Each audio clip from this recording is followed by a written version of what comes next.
is Maya Alkatobe, and today I'll be discussing the importance of teaching students how to write effective summaries.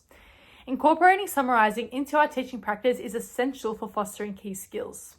Learning to summarize not only improves reading comprehension, but also enhances the ability to analyze and retain information.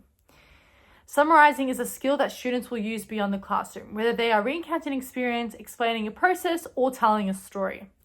As educators, we sometimes underestimate both the significance and the challenge of teaching students to craft effective summaries. While this applies throughout all year levels, we will be focusing on Year 5 students, as this is the level where students are increasingly encountering more complex texts that require deeper levels of comprehension. Teaching our Year 5 students to paraphrase aligns with the Vicar curriculum outcomes, which are to identify and explain characteristic text structures and language features used in imaginative, informative, and persuasive text to meet the purpose of the text, and using comprehension strategies to analyze information, interrogating and linking ideas from a variety of print and digital sources. We also must take into consideration what the year level we are focusing on looks like. For example, what are the cognitive capacities of the age group? How does this age group respond to tasks? And what can we expect in terms of reading and writing? And how do we support them based on these insights? How should our literacy instruction be created? Summarizing becomes essential as it helps them manage the volume of information in longer passages and texts across all subjects. By teaching summarization, we are helping Year 5 students develop the skills they need to grasp overarching themes and key details which are foundational to academic success in the later years. The resource used in this lesson will be appropriately challenging for their reading level, but structured enough to allow clear identification of the main ideas and supporting details. So how do we begin teaching our students to summarize? According to the Writing Revolution, a guide to advancing thinking through writing in all subjects and grades, it suggests we ask 4 questions before we begin. Do your students have sufficient knowledge of the topic to summarize it? Who is the audience for their summary? What is the purpose of the summary, and what is the format? So the pedagogical strategy overview that we're going to be discussing today is the gradual release of responsibility model, which effectively supports students in developing independent summarization skills. The GIR framework incorporates explicit instruction, which is essential for teaching complex skills like summarizing. By breaking the process down step by step, it helps students follow and understand the summarization process more easily. This approach also allows teachers to catch and correct misunderstandings immediately, ensuring students learn the skill accurately.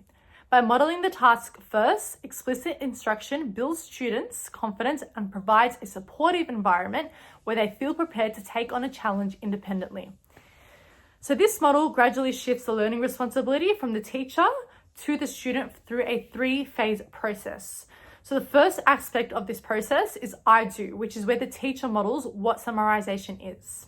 So in this initial phase, the teacher explicitly demonstrates the summarization process. To begin the lesson, I will select a short, age-appropriate text, such as a brief informational passage on kangaroos for Year 5 students. I will read the text aloud, thinking out loud about the main ideas as I go. For example, I might say, this sentence tells us about where kangaroos live, which is important for understanding their habitat.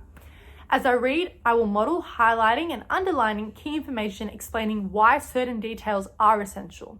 I will demonstrate how to identify the most important points by focusing on the main idea of the passage and disregarding less relevant details.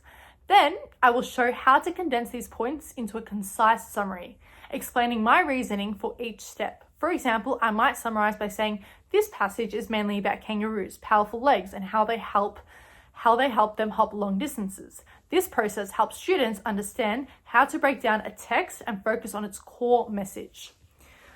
So the next part of this strategy is we do. So this is where the teacher and students work together. In this part of my teaching strategy, I will choose a text and read it as a class.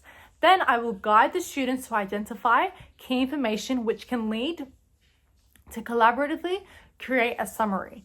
with teacher support. Once this has been established, I can then ask the students to explain their thought process and provide feedback and clarification as needed. So in the final phase, we've got you do. This is where the students practice independently. So students will apply the summarization skill independently. I'll provide them with a resource that includes a new text to summarize on their own, giving them time for individual reading and writing. During this time, I will offer support only when specifically requested, encouraging students to rely on their own understanding of the process. Afterward, students will engage in peer review, where they will exchange and discuss their summaries with a partner, providing feedback on whether the key points were effectively captured. This peer discussion helps deepen their comprehension. Finally, I will offer opportunities for students to reflect on their summarization process, discussing what strategies worked well and what they found challenging. I will also provide constructive feedback on their completed summaries, focusing on how well they identified and condensed the main ideas. This approach ensures that students are first shown how to summarize through teacher modeling, then receive guidance and support in summarizing, and finally are given opportunities to apply all the skills independently. The scaffold structure provides learners with the necessary tools and confidence to master summarization to their own pace. So to support this strategy, I will use a resource for learning to summarize. So the instructions for this resource, so that you've got 2 worksheets. The first part of this sheet is the actual text, and then you've got the working worksheet. So the instructions for this is the main idea, so which will give the students a focus on identifying the key message of the text. And then you've got key details, so they will list key detail 1 and so on. This is writing down the most important points that support the main idea. So then we've got writing the whole summary. So we're going to ask students to write the main idea, what they think the main idea is, and details into a clear, concise summary. And then we've got peer review, where students exchange their work and reflect on feedback, which promotes critical thinking and collaborative learning. So this worksheet also helps scaffold the summarization process, making it manageable for students while also providing structure during the independent practice.